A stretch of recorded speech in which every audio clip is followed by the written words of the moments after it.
भगवान श्री राम केवट के प्रेम भरे वाक्यों को सुन करके और केवट से अपने चरण कमल स्वयं धुलवा रहे हैं। केवट के कहने पर पद पखारी जलपान करी आप सहित परिवार, पितर पार करी प्रभु ही पुनि, मुदित गयौ लई पार। केवट ने भगवान के चरणों को धुल करके अपने 7 पीढ़ियों को धन्य कर दिया, अपने पितरों को भी मोक्ष का प्रदान किया और स्वयं भी मोक्ष का भक्ति का अनुगामी बना। ऐसी है केवट की दिव्यतम भक्ति। उतरी ठाड़ भये सुर शरीरेता, सिय राम गुह लखन समेता। केवट ने तो पार कर दिया भगवान को, गंगा के पार कर दिया है। भगवान श्री राम गंगा के उस पार खड़े हुए। केवट उतरी दंडवत कीन्हा, नाव से उतर करके केवट राम लक्ष्मण और सीता जी के चरणों में प्रणाम कर रहा है। भगवान राम को संकोच हुआ कि कुछ न कुछ उतराई तो इसको देनी ही चाहिए। क्या दें? भगवान तो वनवासी बेस में है। पियहिय की सिय जानन हारी, मन मुंदरी मन मुदित उतारी। सीता जी अपने स्वामी के हृदय की बात को जान गई, इसलिए उन्होंने अपनी मुद्रिका अर्थात अंगूठी उतार करके भगवान को दी कि आप केवट को दे दीजिए। कहेउ कृपाल लेहु उतराई, केवट चरण गहे अकुलाई। राम जी ने कहा भैया तुम अपनी उतराई तो ले लो। केवट व्याकुल होकर के भगवान के चरणों में गिर जाता है और कहता है, नाथ आज मैं कहना पावा, मिटे दोष दुख दारिद दावा। हे त्रैलोक्य के स्वामी, हे श्री राम, आज मुझसे बढ़ के बड़भागी और कौन है। आज आप मेरी नौका में बैठे, मैंने आपके चरणों को धो करके अपने पितरों को पार उतार दिया। आज मेरे समान कौन धन्य है, आज मुझे क्या नहीं मिल गया। हे प्रभु, आप तो सबसे बड़े परम धन हैं, हमारे भक्तों के परम धन हैं आप। इसलिए आज तक मैंने अपने जीवन में जितना भी परिश्रम किया, जितनी बार भी नौका लेकर के इस पार से उस पार किया है लोगों को, बहुत काल मैं कीन मंजूरी आज दीन, विधि बनी भली भूरी। आज मुझे सबसे बड़ी मजदूरी मिल गई, सबसे बड़ा धन मिल गया। हे नाथ, अब मुझे कुछ नहीं चाहिए। हे प्रभु, आपके अनुग्रह के कारण बस आप मुझे जो है अपने चरणों का दास बना करके रखिएगा। और रही बात, आपने लौकिक बात कही है। हे प्रभु, नाई से न नाई लेत, केवट से न केवट लेत, कहीं केवट से केवट उतराई लेता है। मैं अगर गंगा का केवट हूँ, गंगा के इस पार से उस पार लोगों को उतारता हूँ, तो आप तो भवसागर के केवट हैं। भला हमारी तुम्हारी तो एक जाति हो गई, मैं आपसे उतराई कैसे ले सकता हूँ। लेकिन फिर भी आप मुझे कुछ देना ही चाहते हैं।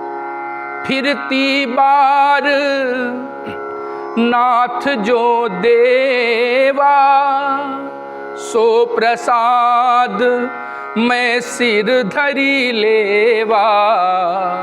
लौटते समय आप मुझे जो कुछ भी देंगे मैं उसको स्वीकार कर लूँगा।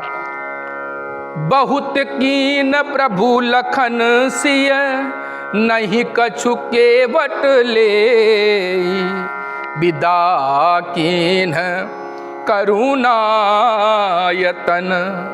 भगति बिमल बर दे। भगवान श्री राम, लक्ष्मण और जानकी ने बार बार कहा, पर केवट ने कुछ नहीं लिया।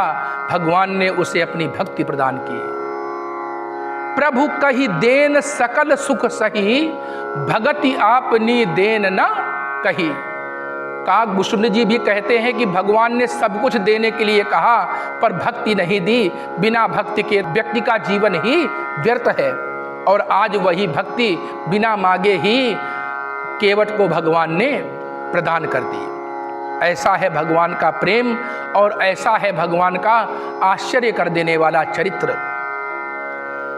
निगम नेति शिव पार न पावा, वेद भी जिनके गुणों का बखान करते करते नहीं थकते, और जिनका बड़े बड़े ज्ञानी, बड़े बड़े ध्यानी जिनका वर्णन नहीं कर सकते, जिनके लिए जन्म जन्म मुनि जतन कराही, अंतराम कहियावत नाही। जन्म जन्मांतरों तक लोग यत्न करते हैं, फिर भी मरण के समय बुद्धि विपरीत हो जाती है, क्योंकि कफ कंठे भुरभुरायते, न तो बोलने सुनने की शक्ति रह जाती है, और कष्ट के कारण जीव सब कुछ भूल जाता है। तो हे प्रभु, ऐसा करिए कि जब इस शरीर से प्राण निकले तो आपका स्मरण अवश्य हो जाए, क्योंकि यम यम वापि स्मरन् भावम त्यजन्त्यन्ते कलेवरम। जो जिस भाव से भावित होकर के अपने शरीर का परित्याग करता है, उसको दूसरे जन्म में वैसी ही योनि प्राप्त होती है। जैसे जड़ भरत ने मृग का स्मरण करते करते शरीर का परित्याग किया था, तो उनको दूसरे जन्म में मृग ही बनना पड़ा। इसलिए परमात्मा का स्मरण करके ये शरीर जाए। इतना तो करना स्वामी, जब प्राण तन से निकले, गोविंद नाम लेकर फिर प्राण तन से निकले। इतना तो करना स्वामी, जब प्राण तन से निकले, गोविंद नाम लेकर, गोपाल नाम लेकर, फिर प्राण तन से निकले। इतना तो करना स्वामी। श्री गंगा जी का तट हो, जमुना का बंसीवट हो, मेरे सांवरा निकट हो, मेरे सांवरा निकट हो। तब प्राण तन से निकले, इतना तो करना स्वामी। उस वक्त जल्दी आना, नहीं श्याम भूल जाना,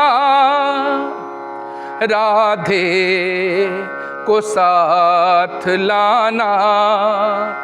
तब प्राण तन से निकले, इतना तो करना स्वामी। सिर सोहना मुकुट हो, मुखड़े पे काली लट हो, ये ध्यान मेरे तट हो। तब प्राण तन से निकले, इतना तो करना स्वामी। एक भक्त की है अर्जी, खुद गर्ज की है गर्जी, आगे तुम्हारी मर्जी। तब प्राण तन से निकले, इतना तो करना स्वामी। ऐसी प्रभु से वंदना करें और प्रार्थना करें। इसके बाद भगवान श्री राम भगवान शंकर का पूजन करते हैं। पार्थिवेश्वर भगवान शिव का अर्चन जो हर प्रकार से कल्याण करने वाला है और अत्यंत प्राचीन और दिव्य है। भगवान शिव की अर्चना करते हुए भगवती सीता माँ गंगा से प्रार्थना करती हैं, पति देवर संग कुशल बहोरी, आई करो जही पूजा तोरी। हे माता, हमें जो ये वनवास मिला है ये कुशलता से पूर्ण हो जाए, जिससे कि मैं अपने पति और देवर सहित आकर के पुनः आपको प्रणाम करूं। ऐसी प्रार्थना सुनी है जब गंगा ने, तो गंगा बोल पड़ी हैं, सुनु रघुबीर प्रिया वैदेही, तव प्रभाव जग विदित न केही। आप तो सृष्टि की उत्पत्ति, पालन और संहार कर्त्री हैं। उद्भव स्थित संहार कारणीम क्लेशहारिणीम, सर्वश्रेयस्करीम सीताम न तो हम राम वल्लभाम। तो आप तो संपूर्ण संसार की कारणहारिणी हैं। हे माता, आप जिसकी ओर एक बार दृष्टिपात कर दें उसका जीवन धन्य हो सकता है, पर फिर भी आपने मुझसे प्रार्थना की है तो मैं आपको आशीर्वाद अवश्य दूंगी। प्राणनाथ देवर सहित कुशल कोसला आई, पूजहि सब मन कामना, सुजसु रही जग छाई। मैं आपको वरदान देती हूँ कि आप निश्चित रूप से यहाँ वापस आएंगी और सारे संसार में नहीं, सारे त्रिभुवनों में आपका यश विस्तीर्ण हो जाएगा, फैल जाएगा, सारा संसार आपकी जय जयकार करेगा। यह वरदान माता गंगा ने दिया है। गंग बचन सुनी मंगल मूला, मुदित सिय सुरसरी अनुकूला। गंगा नदी का आशीर्वाद प्राप्त करती हैं जब माता सीता, तो उनका हृदय विशेष आनंद से भर जाता है। क्योंकि गंगा ने स्वयं आशीर्वाद दे दिया है, इस कारण से भगवती सीता अत्यंत प्रसन्न हैं। तब प्रभु गुहहि कहेहु घर जाहू। भगवान निषाद राज गुह से कहते हैं कि हे भैया, तुम यहाँ से वापस चले जाओ। निषाद राज गुह ने जब ये बात सुनी तो उसको ये बात वज्र के समान लगी। उसने कहा, महाराज आप मुझे अपने आप से अलग ना करिए, मैं वन के सारे रास्ते जानता हूँ, इसलिए आपको जहाँ कहीं भी मेरी आवश्यकता होगी मैं आपको रास्ता दिखाऊंगा। कुछ दिन आपके चरणों की सेवा करके फिर आप जैसा कहेंगे वैसा मैं करूंगा। इसलिए हे नाथ, आप मुझे अपने साथ ही रखिए। तब गणपति शिव सुमिर प्रभु, नाई सुर सरही माथ, सखा अनुज सिय सहित बन, गवन कीन रघुनाथ।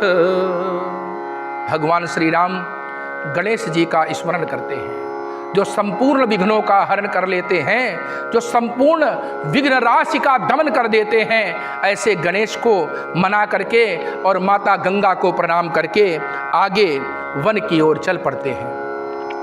तेही दिन भयऊ बिटप तरबासु, लखन सखा सब कीन सुपासु। उस दिन भगवान श्री राम वृक्ष के नीचे ही बैठ करके संपूर्ण दिवस को व्यतीत करते हैं। वहाँ पर जो भी व्यवस्था हो सकती है निषाद राज गुह ने और लक्ष्मण जी ने किया। प्रात प्रात कृत कर रघुराई। प्रातःकालीन जो कृत्य होते हैं, संध्या स्नानम जपशैव देवतानां च पूजनम वैश्वदेवम तथातिथ्यम षट्कर्माणि दिने दिने। ये जो गृहस्थ के कर्म होते हैं, हमें जो नित्य कर्म करने चाहिए वो सब भगवान करते हैं। बारंबार प्रसंग आता है कि भगवान बार बार संध्या वंदन करते हैं। गुरुदेव आदेश देते हैं क्योंकि बिना संध्या के व्यक्ति के जीवन में तेज नहीं आता। यदि ब्रह्म तेज चाहते हैं तो हर द्विजाति को संध्योपासना अवश्य करनी चाहिए। आरोग्यम भास्करात् इच्छेत। और जो जन्म जन्मांतरों के पाप मिटाना चाहता है, रोग मिटाना चाहता है, वो सूर्य गायत्री की आराधना करे। जो लोग सूर्य की आराधना करते हैं, गायत्री की आराधना करते हैं, उनका जीवन तेजोमय हो जाता है, तपोमय हो जाता है। इसलिए व्यक्ति को चाहिए कि अपने नित्य नियम सही समय पर करें। ये हमारे स्वास्थ्य के लिए भी अच्छा है और हमारे मन के लिए भी अच्छा है। जो लोग विषयानुकूल आचरण करते करते अपने शरीर को विषयों की आहुति में झोंक देते हैं, वे लोग परिणाम स्वरूप रोग की प्राप्ति करते हैं और मृत्यु के समय उनकी विषम दुर्दशा होती है तथा अंत में भी उनको सद्गति प्राप्त नहीं होती है। इसलिए गोस्वामी जी लिखते हैं, प्रात प्रात कृत कर रघुराई, तीरथ राज दीख प्रभु जाई। प्रातः कृत्य करके भगवान श्री राम तीर्थराज प्रयाग पहुंच जाते हैं और वास्तव में को कही सकई प्रयाग प्रभाऊ। ऐसा कौन है जो प्रयाग का वर्णन कर सके। इसे तो तीर्थों का राजा कहा जाता है। परमप्रिय भगवान के भगवत भक्तों, इसके आगे का वृत्तांत हम सभी आगे के भागों में सुनेंगे। बोलिए सियावर रामचंद्र की जय।